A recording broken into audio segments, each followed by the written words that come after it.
Kwangu ni faraja kupata nafasi ya kuonana na nyinyi. Sisi kama serikali, kama halmashauri na kama idara tuna taarifa ya uwepo wenu.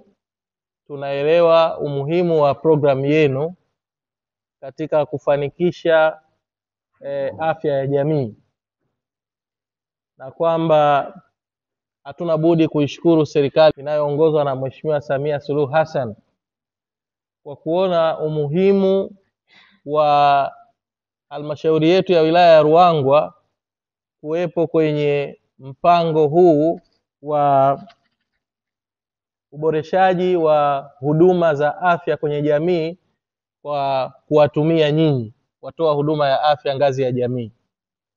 Kwa hiyo hilo kwetu tutakuwa wapungufu wa shukurani tusipomshukuru Mheshimiwa Rais kwa kuona umuhimu na kufanya sisi tukawa sehemu ya program hii.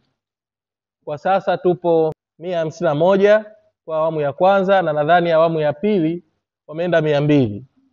Kwa hiyo takriban ndani ya kipindi kisichozidi miezi 6 inayokuja tunaweza tukawa tunategemea kuwa na CHW zaidi ya 350.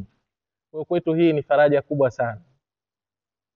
Kwenye zoezi hili la kusaini mikataba ya utoaji huduma kati yenu na halmashauri, nimeona yako mambo lazima tuyazungumze kwa pamoja. Inawezekana yako ambayo mmefundishwa mkiwa vyuoni, lakini ukija kwenye jamii huku kuna kazi za kijamii zaidi. Yaani reflection ya kile ambacho umekisoma kwenye makaratasi ukiwa chuoni, unakuja kukifanya sasa, ukigeuza kutoka nadharia kwenda kwenye vitendo. Nadhani mnafahamu na mmefundishwa kwamba idara ya afya inafanya kazi kwa kutumia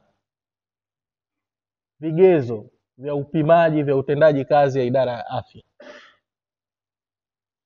Vinaitwa Key Performance Indicators. Sasa mmepewa majukumu,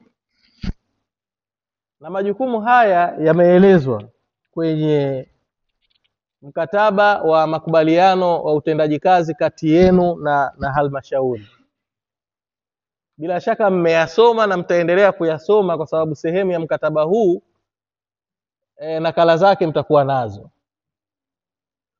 Upimaji kazi wako utapimwa kwa kuangalia kiwango chako cha utekelezaji wa zile Key Performance Indicators. Kwa hiyo kama mmeamua kweli kufanya kazi na serikali kupitia halmashauri na kupitia idara ya afya ya halmashauri ya wilaya ya Ruangwa, lazima tufanye kazi kwa kuangalia viwango vilivyoko kwenye zile Key Performance Indicators muhimu ambazo sisi tunapimwa nazo. Tunayo changamoto ya kina mama ambao wanaanza clinic chini ya wiki 12. Tunategemea kwamba mama mjamzito aweze kuhudhuria clinic ndani ya wiki 12 baada ya kubeba ujauzito. Sasa moja ya indicators ambazo sisi kama wilaya tunatakiwa tuzifanyie kazi na kuhakikisha kwamba tunafanya vizuri ni kuhamasisha na kuhakikisha kwamba akina mama wote wanaopata ujauzito wanahudhuria clinic kwa mara ya kwanza ndani ya wiki 12 ya ujauzito wake.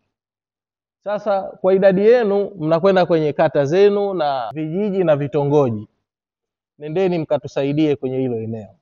Lengo la serikali kuweka utaratibu huu wa CHW ni kutatua changamoto za kijamii zinazohusu masuala ya afya kwenye jamii zetu.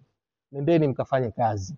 Piteni kwenye kila nyumba kweli, nyumba kwa nyumba, kuhakikisha kila nyumba kweli ina choo bora na choo kinachotumika. Sisi kama serikali tunawakaribisha na tunawaahidi ushirikiano na kuwapa kila aina ya msaada ambao nyinyi mnaohitaji katika kufanikisha majukumu yenu.